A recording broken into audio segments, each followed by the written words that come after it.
All right. Hi, everybody, and thank you for joining us on this webinar, 5 Ways You'll Save on Maintenance with an Electric Car. My name is Devin Delibro, and I am the Program Coordinator for Green Energy Consumers on the Drive Green program. So I primarily work in electric vehicles. I also have on the call with me today Anna Vanderspek, who can introduce herself. Oh, hi, I'm Anna. I am the Electric Vehicle Program Director, and Devin and I will be splitting this presentation today, so you'll hear from both of us. Right, so I will do the first part of the presentation, and then I'll hand it off midway through to Anna. So just so you know, just to go through some webinar logistics before we kick this off, everyone is muted, so we don't have to deal with any background noise. That being said, please send all of your questions in the chat box. We got built in for those questions at the end, and we'll make sure we can get to those. If we do not get to your question, please feel free to respond to us in the email that we send after the webinar, which will include a recording of the webinar and the slides. Next, please. Okay. So a little bit more about us before we kick off this presentation. So we are Green Energy Consumers Alliance. We operate in both Rhode Island and Massachusetts. We are a nonprofit whose mission it is to harness our power as energy consumers to speed the transition to a low carbon future. And we do this in a myriad of different ways. We do it with our policy and advocacy work. We have great teams doing work in that respect, but we also do that with our programmatic work. So one of those programs is Drive Green, which Anna and I have been working on, me for 5 years, Anna for 7 years, since it started in 2016, which is an educational program and also a way for folks to actually get into these electric vehicles. So if you're interested more in Drive Green, please check out the website. But for now, we'll talk about maintenance and why EVs are so much better when it comes to maintenance compared to gas-powered cars. So before we really dive into that, we're going to talk about the benefits overall of electric cars and look at these two cute little kids on the screen. So number one is climate. I feel like if you signed up for this webinar that you know that climate is a great reason to change your driving needs from gas to electric. Next point, please, Anna. There's also better air quality associated with driving an electric vehicle, which then leads to public health betterment. So any gas-powered car has tailpipe emissions, which then emits particulate matter, which causes some respiratory illnesses and sometimes death, and sometimes on the easier end, it's like asthma. If you're interested in more about that, you can check out the American Lung Association. They do great reports on that topic. There's also lower fuel costs associated with electric vehicles. Gas prices have been coming down from their historic highs, but they are still pretty high. Electricity prices are generally lower and a little bit more stable. So that is a plus for the electric vehicles. But they're really fun to drive. They're really quiet. They have really cool new technology. And if you're like me, you like that they can go fast. They can accelerate pretty quickly. And so what we're here to talk about today, though, is the lower maintenance costs that are associated with electric vehicles, and what that's, just another thing that makes them a great option for driving. So we divided this presentation into 5 buckets. I'm going to talk about the first 3, and then I'm going to switch that over to Anna for the remaining 2. The first one is that electric motors are simpler than gas-powered motors, and we're going to show you what that means. So you'll see this moving diagram on the left-hand side shows you what a gas motor looks like. And so if you're like me, you never really thought about it because you just want to get in your car and go. But now I have to do research to explain it to you all, which hopefully I will do it justice. So as energy flows from the battery, it makes an electric field, which you see there. There is a magnet in the electric motor, and as more electricity flows out, the electric field becomes greater, and it causes the motor to rotate. And this is directly linked to the wheels of the car, and then what makes the wheels of the car move. And so that's generally how that works. Oh, okay. Next slide, please. Okay, So combustion engines are complicated. Again, I'm not a mechanic or an engineer, so I will explain this to you as best I can. But combustion engines they work with a controlled explosion of fuel and air, and that's what drives the piston up and down. And the piston is attached to a transmission, which then controls how fast the vehicle is driving. That's attached to a drive shaft that allows the wheels of the car to rotate, which you can see in the animation. So there are 4 different steps to this process that require all sorts of moving parts in order to work, and but you can see some of those parts on the left-hand side. So there are 400 moving parts associated with combustion engines. So you can imagine that there are a lot of different things that could go wrong or that would need fixing, and some of those things are priced a lot pricier than others. So you'll see here on the left-hand side, we have spark plugs, ignition coils, transmissions, which if anyone's had their transmission fixed, you know that's quite pricey. Catalytic converters, the list goes on and on. So those are the types of things when you have an electric vehicle, you can avoid, having to fix those items. Okay. The next bucket is fairly simple. So it's that there are simpler powertrains and they require less regular service and maintenance with electric vehicles. So for this, we compared 2 different cars. They're pretty much the same. So I compared an electric version of the Hyundai Kona with the gas version of the Hyundai Kona. And I took this from the manufacturer's website based on how they recommend that their vehicles be serviced. So they're pretty much as apples to apples as I could get them. They're both 4-wheel drive. They both are operating on the assumption that the person is driving 12,000 miles a year. So this is the gas-powered version. This is the 2022 Hyundai Kona. They broke it up into like 8,000 miles, 16,000 miles, and 24,000 miles. For 8,000 miles, the list isn't as long. You will have to do normal things like replace the engine and oil filter, which you will not have to do on an electric car, tire rotations, and then do a whole host of inspections and things like that. Once you get to 16,000 miles, the list gets long. It's actually so long that it didn't fit in one screenshot. There's a couple other things at the bottom. So you'll still have to do the tire rotation, replace the oil, and get a new filter, plus a lot more inspections to just check on the well-being of your car in general, which I'm sure that some of those inspections might cause you to actually then have to maintain something. At 24,000 miles, the list decreases a little bit, but you still have to do your oil, your filter, your tire rotations, a lot more inspections, some replacements, things like that. So take a mental snapshot of this in your mind, and then now look at this slide. This slide is so much easier to read. There's a lot less things on it. For the first 10,000 miles, the only thing that you will need to do for your electric Kona is a tire rotation and to check the air pressure and condition of your tires. That's pretty simple. As you move on to 15,000 miles, again, you want to do another tire rotation, and then you want to replace the climate control air filter, and then you want to do some inspections.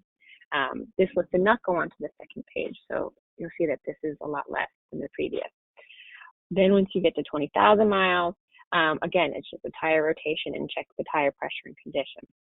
Another thing to mention here on this slide is electric cars typically use something called regenerative braking. And so regenerative braking is really great in that it prevents a lot of wear and tear on the brakes of your car. So if you're not familiar with that, I'll just tell you quickly what that means is that when you take your foot off the accelerator in an electric car and you're using a regenerative braking mode, it stops your car a lot quicker than it would if you took your foot off the gas pedal. Now, it doesn't come to like a abrupt stop or anything. It would be a slow, controlled stop. But what it does is it takes that energy and it puts it back into the battery. It increases your range, and it doesn't actually use the brake pad. So you're saving on wear and tear there, and you're getting longer range. So just overall, electric vehicles are really great for maintenance and ease of maintenance. Next slide, please.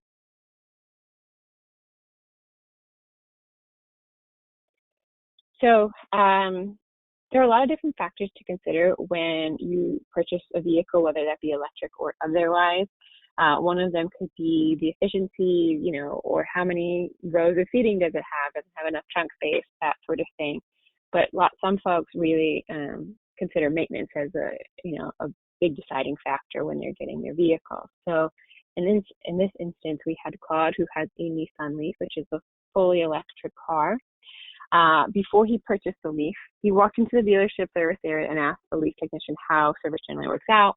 And the answer he got was, well, at 7,500 miles, we plug it into a computer and rotate the tires. And at 15,000 miles, we do the same thing. So that was all Claude really needed to hear, and he bought that Leaf. Next slide, please. Okay. This is the third and final bucket for me. We'll discuss fewer things that go wrong in EVs, and so they require a lot less frequent repairs. Okay, so we did some research on the common problems associated with car maintenance and things like that. 2/3 of that list was associated with internal combustion engine vehicles. It's not great. Some of those things include emissions issues, catalytic converter issues, a broken starter motor, transmission problems and fluid leaks.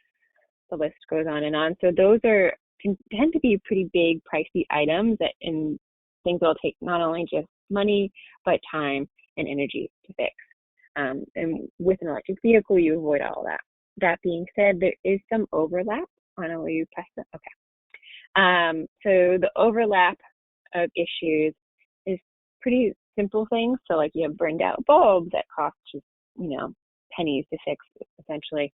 You just need to repower your AC, your power windows are having issues, you have dents and scratches from just driving your car, normal wear and tear. So those are pretty minimal issues to worry about.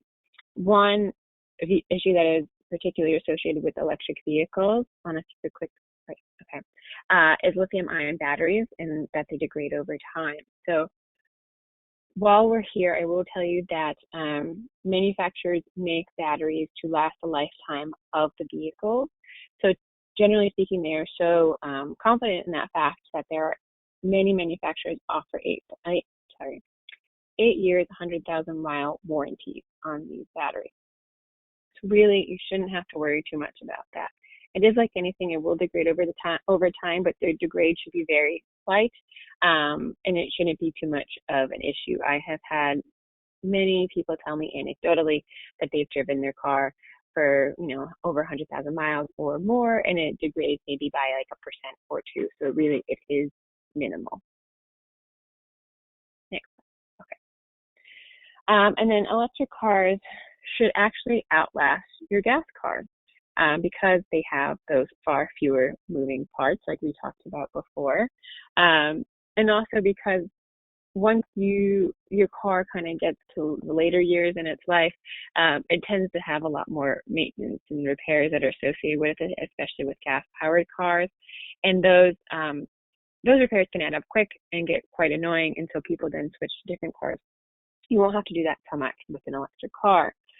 And since the electric powertrain is expected to last much longer without costly repairs, EVs will be expected to outlast the 150,000 miles expected of gas cars. Now, I know you're probably thinking to yourself, but I drive a Toyota and I've had 300,000 miles on that thing. You can do the same with EVs as well. And another point that's pretty interesting is that electric motors generate a lot less heat than internal combustion engine vehicles, and so they don't suffer from the same wear and tear that gas motors would suffer from. So that, again, extends the longevity of your car.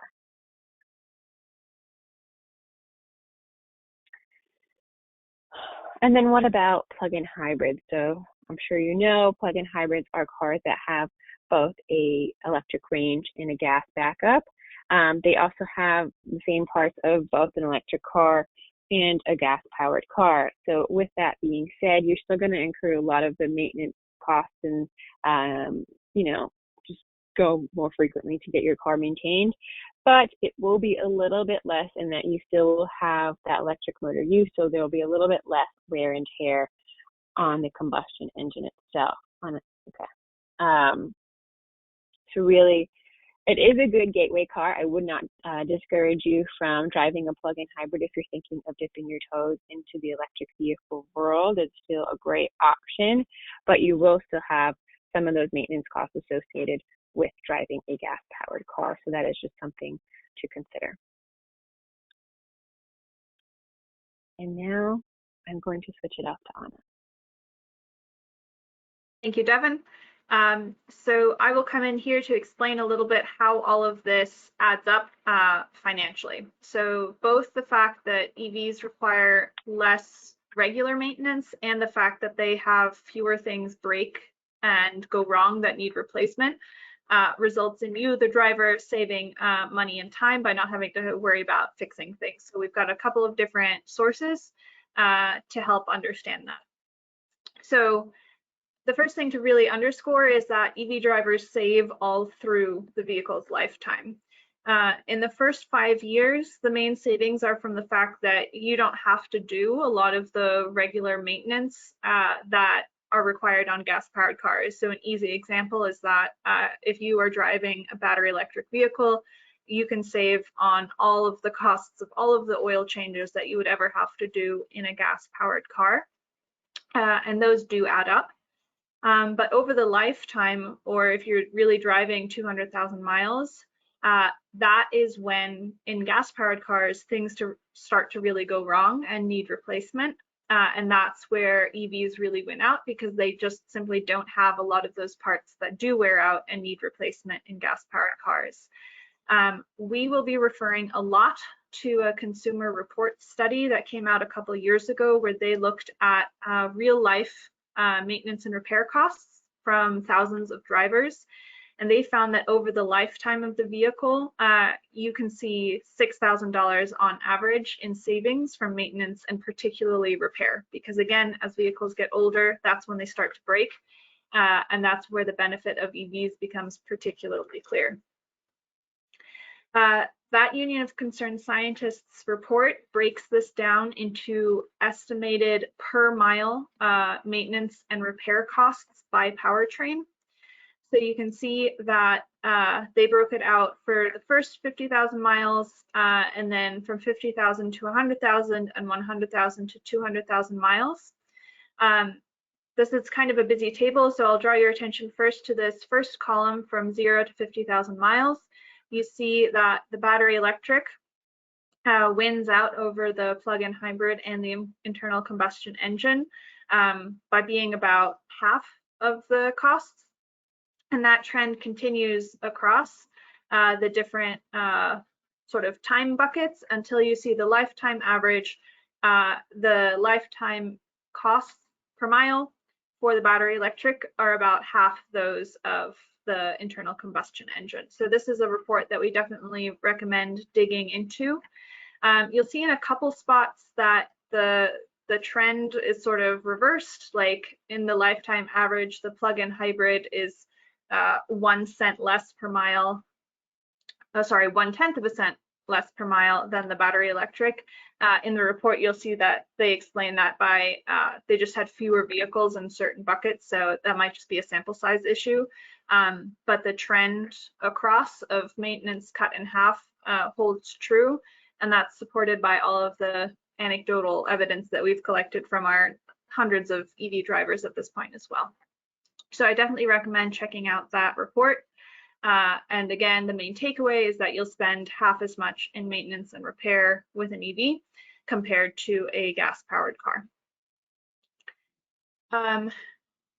That consumer report study also looked at specific vehicle models and compared the lifetime savings of that particular model with the best-selling combustion vehicle in its class.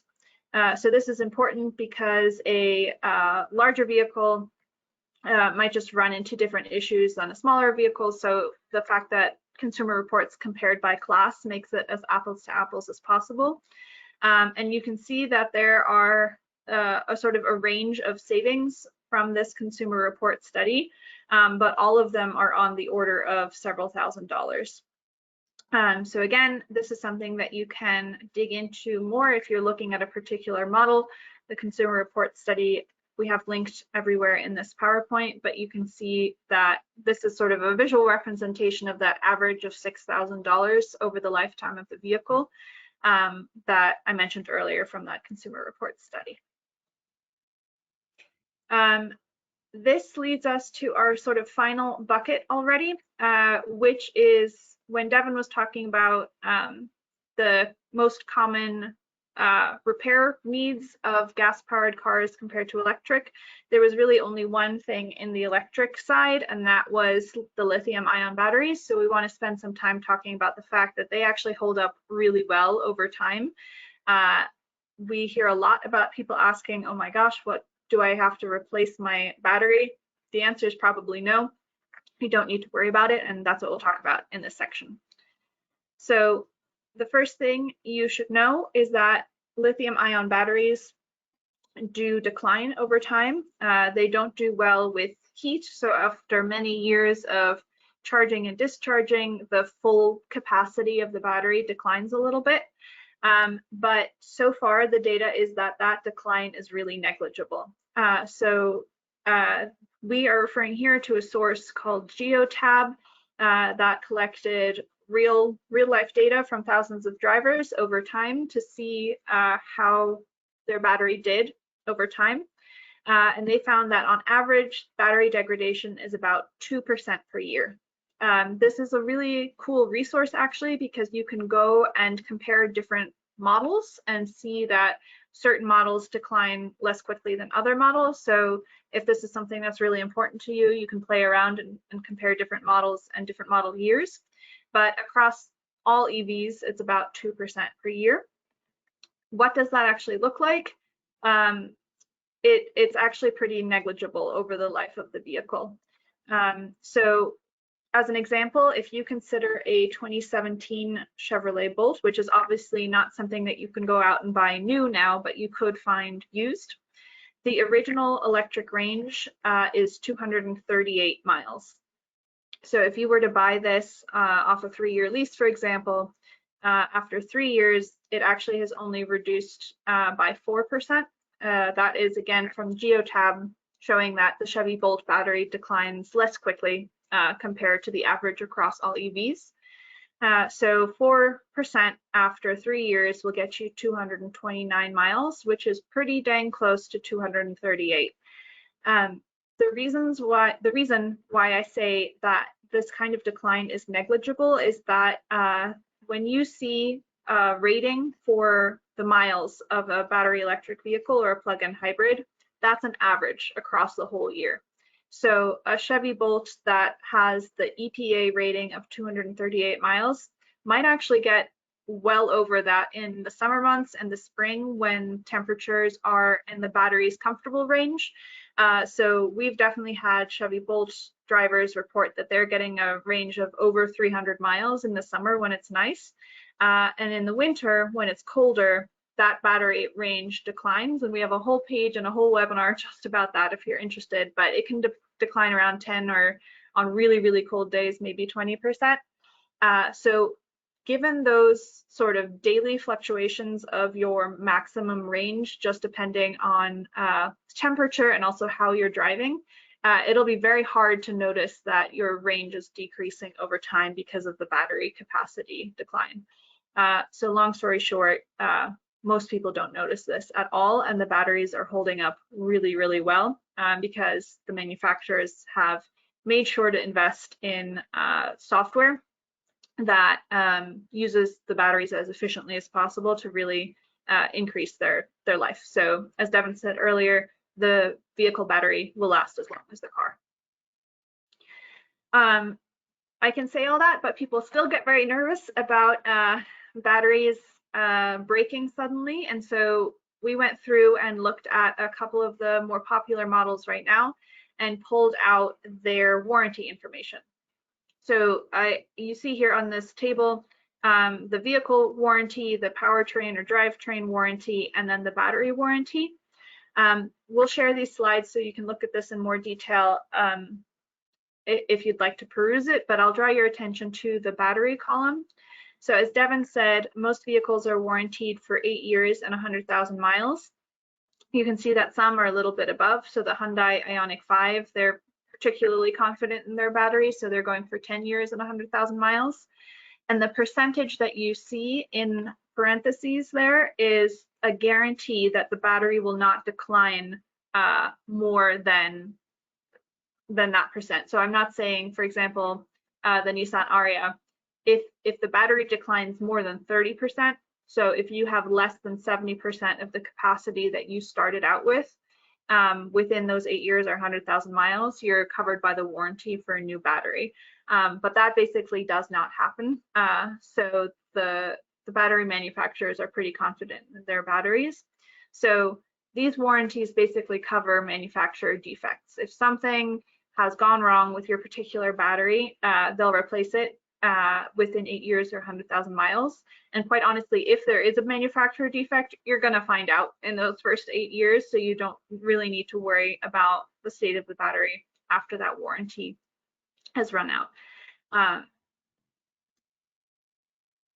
One particular note to make is if you are thinking about getting a used EV, which we have a whole page on about as well if you want to learn about how to assess the state of health of a used electric vehicle. Many auto manufacturers do automatically transfer the battery warranty to secondhand owners as long as the warranty period has not ended. But we always say read the fine print to make sure that's true for any particular vehicle you're looking at. And if you want more information about how to compare different EV warranties, we link here to a helpful resource that you can check out when we share the slides to read a little bit more about this topic. The last thing I want to say on this topic is that part of the reason why these warranties are so good is because the government policy has set the floor. So federal law requires manufacturers to warranty batteries for at least 8 years or 100,000 miles. So that's why you see that as sort of the standard. But they could be getting better. So California just issued some vehicle standards that Massachusetts at least is poised to adopt, and we hope Rhode Island will too. These standards are called the Advanced Clean Cars 2 standards, and among lots of things, they require manufacturers to sell an increasing number of electric vehicles every year from 2026 to 2035 to basically steadily ramp up the percentage of the market that is electric so that we can reach 100% new cars being electric by 2035. As part of those regulations, there are requirements on vehicle manufacturers to meet certain warranty requirements and also durability requirements for the vehicles. So for the first couple of years of those regulations, they are requiring manufacturers to guarantee 70% state of health for 8 years or 100,000 miles. So that's basically the same as current law.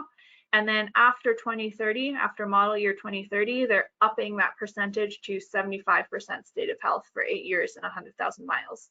So again, government policy will be setting that floor. So that is basically a consumer protection mechanism that is in place that lots of people don't know about. So we wanted to let you know about that. And if you want to learn more about the Advanced Clean Cars 2 standards in general, we wrote a blog post about it that we'll send a link around for, so you can learn more about that if you'd like. When we give this presentation, we often get questions about, okay, but wait, what should I do to take care of my battery?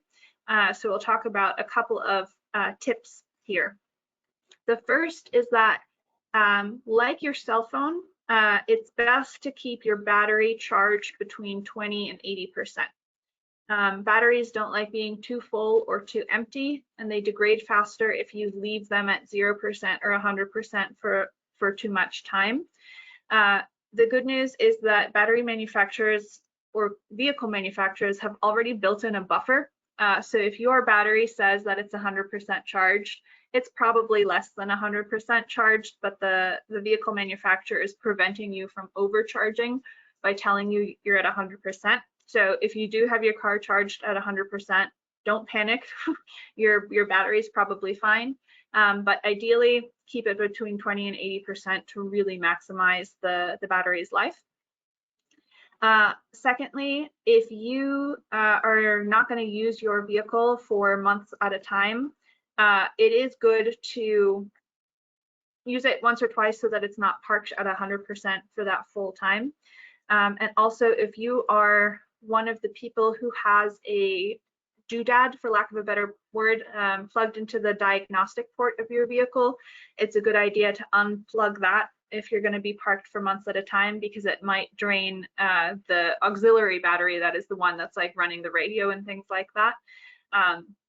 So if you have a friend or neighbor who can take your car for a quick spin if it's going to be parked for several months, that's a good idea. DC fast charging is the highest powered type of charging. It's increasingly at rest stops, along highways, and it adds like 80% of the battery capacity in half an hour.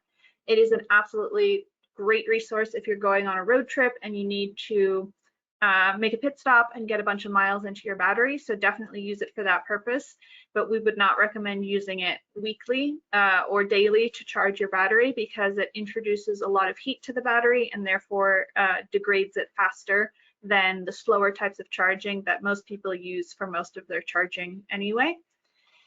And then finally, the weather matters. Batteries do not like being super hot or super cold. In New England, this is mostly not an issue, but if you can park in the shade on a hot day, that will have a minor but probably barely measurable impact on your battery health.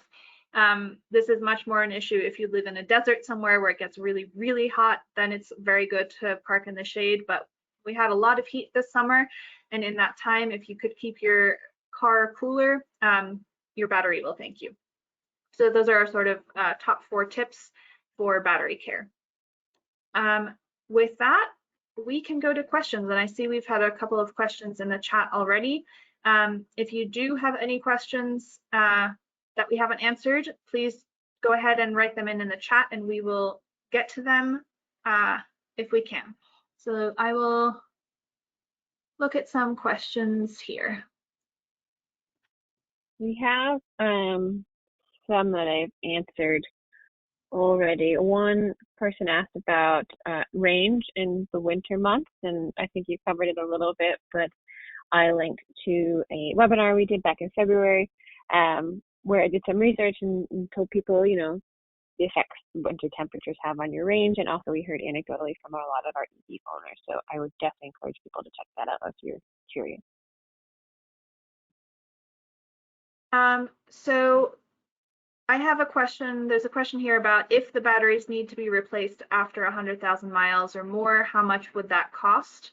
I honestly don't have an immediate answer for you because we just haven't seen it happen so far. A lot of these cars are still new enough that 8 years hasn't passed, so we don't have any anecdotal stories about people to whom this has happened.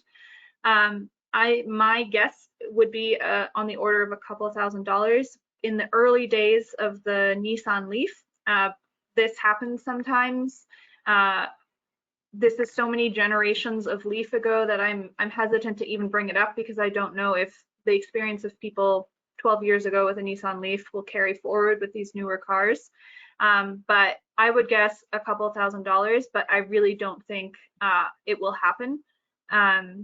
Because again, if something is wrong enough with the battery that you're going to need to replace it, it will probably happen before you hit 100,000 miles.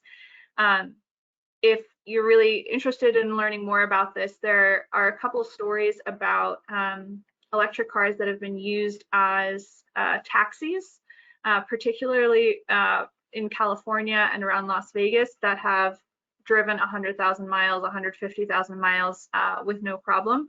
So that is very anecdotal because there's not that many cars that have been around long enough to drive that much. But so far, all signs point to you should be good. And just to kind of add to your point, so there's a new model of car coming out called VinFast that I learned very recently, that you buy the car but you lease the battery. So if there's something wrong with the battery or whatever, you pay like a separate fee. So if there's something wrong, you just get a new battery. or it's up to the manufacturer to fix it for you. So if that's something that really worries folks, that could be something to look into. And I also think that as these vehicles become more mainstream, the manufacturers might go different routes in how to handle questions like this, but we haven't hit year 8 for most of the models yet, so they haven't had to answer these questions yet.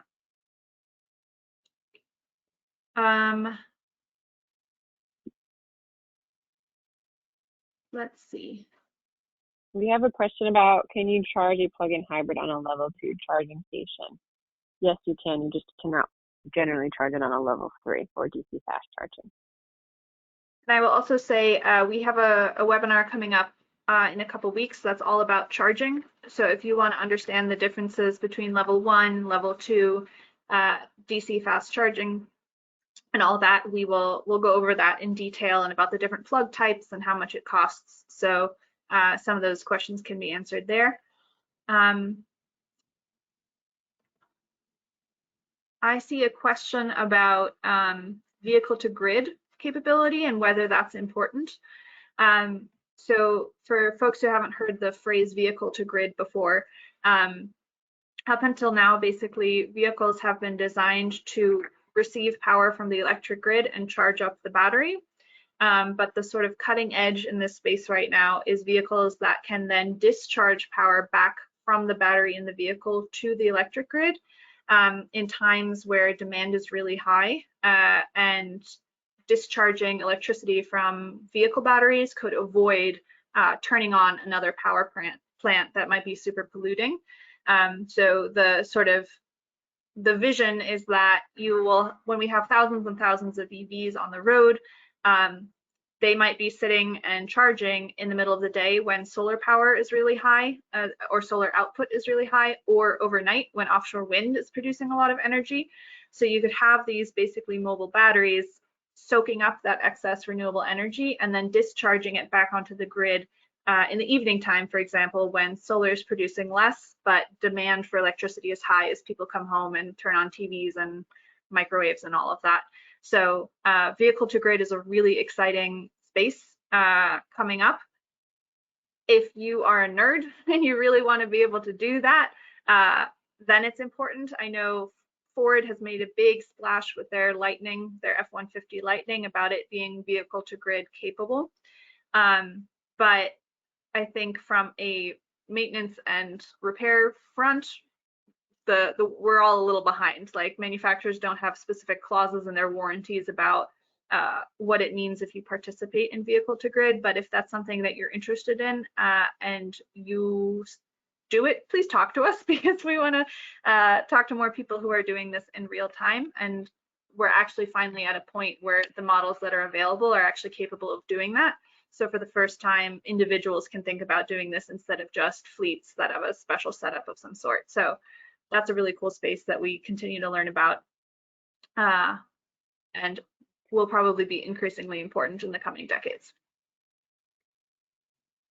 Okay. So we have another question about how we're collecting info from EV car owners. So we have a network that we've built up over years of what we call EV ambassadors, who are EV owners who just volunteer to come to events for us or with us, and act as well, like, fountains of information for people who are considering EVs for themselves. And so we have developed like good relationships with these folks, sent them surveys, just talked with them in general at events or otherwise.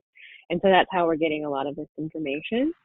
We also have a Facebook group called the Drive Green Community Group, where people go to talk about electric cars, whether they're complete newbies to the space or just like techie nerds who want to talk about that sort of thing. It's a space where people can talk about anything electric vehicles. So we hear some things there too.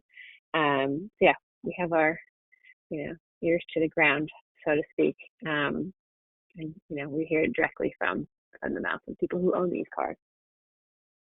I'll add, because I see a question asking if we offer an unbiased service to help consumers choose the best EV for them.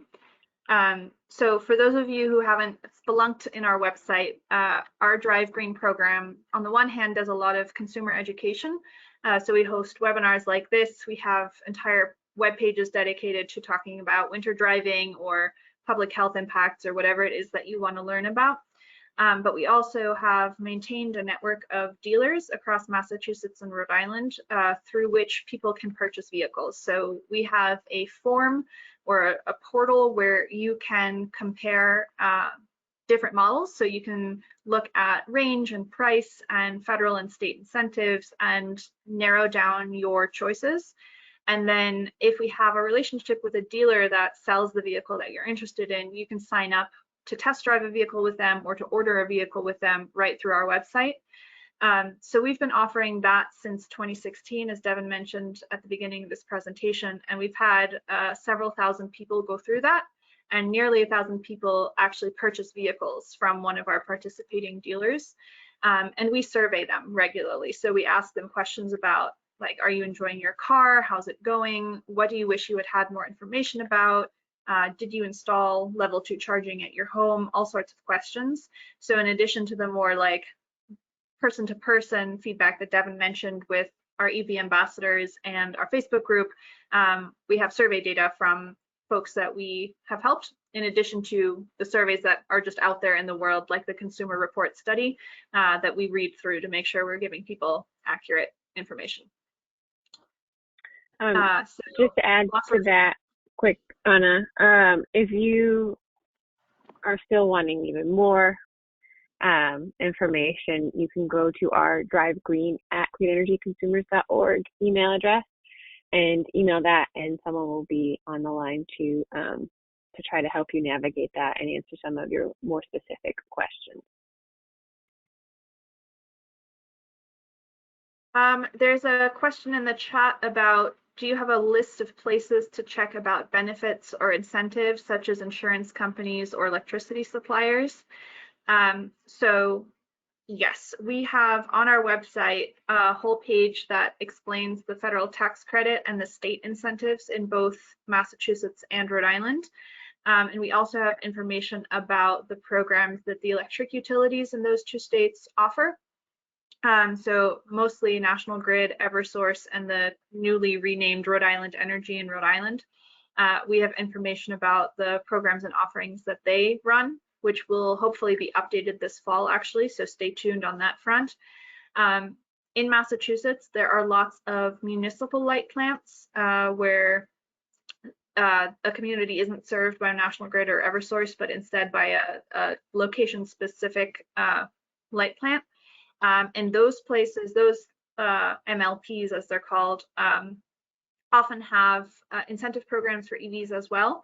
Because there are so many of them, we don't feature them on our website, but if you live in a place with a municipal utility, definitely check in with their website, because they might have an offering to help you do smart charging or get a charger in the first place. But we do have most of that information on our website. And just to further point out, we have an incentive page that talks about the federal tax credit and different state rebates, whether you're from Rhode Island or Massachusetts. So we go into detail on all of that if you're looking to buy the car itself and you want some incentive. The federal tax credit is now very complicated.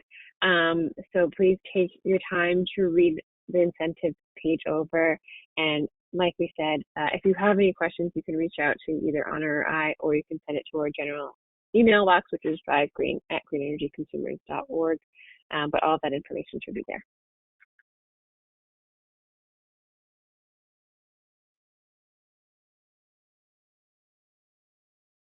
So there's a question about financing electric cars, whether there are specific financing places that you can work with to get an electric car more easily with lower rates or longer terms. To our knowledge, the answer is no, that there's no specific places for EV financing.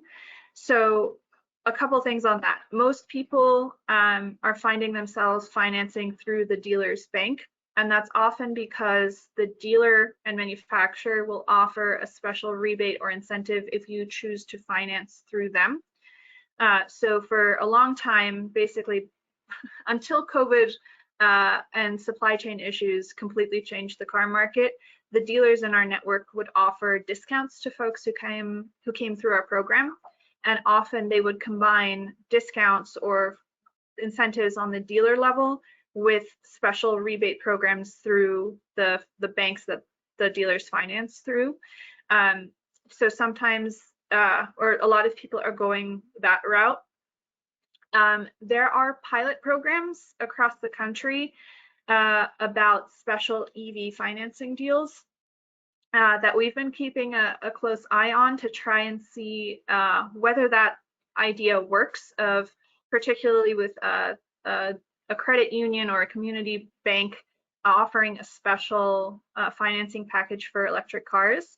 The early information that we've gotten from the pilots that are out there is that it's really hard to do and doesn't necessarily result in the kind of incentives that people are looking for. So we haven't ourselves dived into that in more detail, but it's something that we're keeping an eye on. But I would recommend, if you haven't already, checking out the federal tax credit and the state rebate, because those, depending on which car you're looking at, together could reduce the cost of the car by $10,000, and also for the first time next year will be available for used electric cars as well.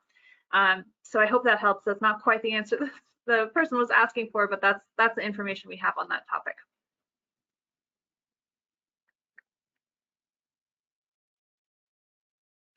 And then I see one more question that goes back to the issue of replacing the battery, saying like what's an example of like what kind of repair would you need to do? And I'll give as an example actually the Chevy Bolt, which has been one of the most popular cars in our program by a long shot. It was one of the first all-electric vehicles with more than 200 miles of range that was not a luxury car. So it came out in 2017, and from then until now has been really popular. You may have heard that that vehicle, the 2019 model year in particular, was under a recall that started last year. So basically there had been, I think 12 cars that have had fire issues happen when the vehicle was fully charged and still plugged in, which obviously is scary and not a thing you want to hear about any vehicle. And so what GM did once they realized that this was a thing was they issued a recall for all of the vehicles. They sent everybody who owns an EV information about how to mitigate, how to really lessen the chance of that happening. So basically the answer was don't charge to 100%. And you could set that up as an automatic setting in the car so you didn't have to worry about it, while they ramped up battery production to replace all of the faulty batteries. What they found the cause of that was a manufacturing defect at one of the factories where the batteries for the Bolt were produced. A piece of metal got bent in the manufacturing process and caused the system to occasionally basically short circuit. Basically things that are carrying electricity were touching where they shouldn't, and that was the cause. And they have been steadily replacing batteries of Bolt owners at no charge to the Bolt owners. And in fact, because batteries have gotten more efficient in that time, for a lot of people who are getting their Bolt battery replaced, it actually meant they got more range because the newer battery was a better battery. So that is sort of the best example of like how this happens in real life. It was a huge undertaking for General Motors to do that, but for most EV drivers, they adjusted a setting in the car, waited in line to get their battery and got their battery replaced and got a range bump in the process. So that's I think a good example of how this has worked, and that's the biggest example that we've run into. And the sort of follow-up question from this person was, do people save for the expense of replacing the EV battery? And I don't think anybody is or needs to, based on the vehicle's performance so far. So I think we have reached the end of the questions, unless I missed one. And I also see that we're just bumping up against 1 o'clock. So I'll finish this by saying thank you very much for joining us for this webinar. I hope we answered your questions and that you learned something. I'll mention, because I have to, that it is our 40th year as an organization. So if you enjoyed this webinar and would like to see more things like it happen, we would very much appreciate donations at greenenergyconsumers.org/donate. We talked about cars today, but we do a lot of work in a lot of spaces with renewable energy and solar and clean heating. And even within transportation, we work on public transportation and medium and heavy duty trucks and all sorts of stuff. So we are always appreciative of support. And we would also like to invite you all to our annual fall meeting. It'll be on Monday, October 3rd at the Lawn on D in Boston, which is outside. We will have food and lawn games, and we'll all be there, and it'll be a great chance to meet staff and also other folks that we interact with, and learn about what we've achieved in the past year and what's coming up in the next. So we'll make sure to send you the reservation link in the follow-up email, along with a couple of the resources we've cited and the recording and the slides. But for now, thanks again for joining us today, and have a lovely rest of your day.